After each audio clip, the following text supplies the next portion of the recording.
Она нашла его ранним утром, когда туман еще не рассеялся, а трава блестела каплями росы.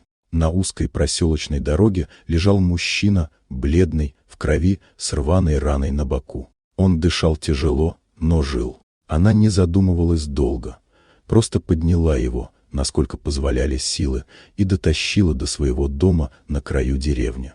Он пролежал без сознания почти 2 дня. Она перевязывала его, меняла мокрые простыни, поила водой из ложки.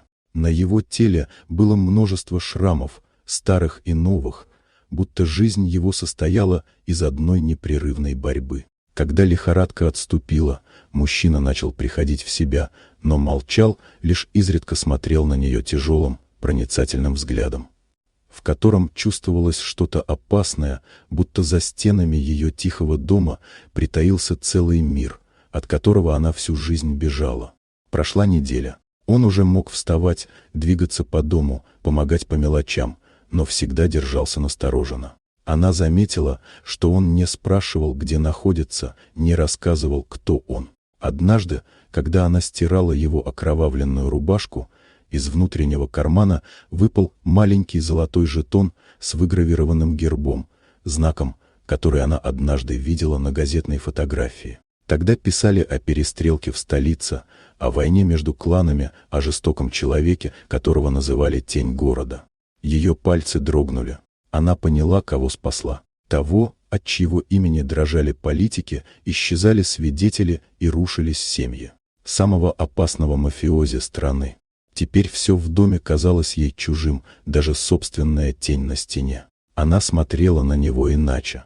Не как на раненого, которому помогла, а как на бурю, что спряталась в ее тишине. Но он оставался спокоен, благодарен, даже тихо улыбался, будто знал, что она не выдаст.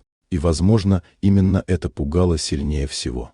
Когда однажды ночью он исчез, не оставив ни следа, ни прощания, она не удивилась. Только на подоконнике лежал тот самый золотой жетон, тяжелый, холодный, как напоминание о том, что однажды она спасла человека, которого никто не осмелился бы тронуть. А на следующий день в новостях сообщили, что в столице начались новые разборки. Тень города вернулась. Вот такая удивительная история. Дорогие друзья, напишите в комментариях, откуда вы смотрите это видео.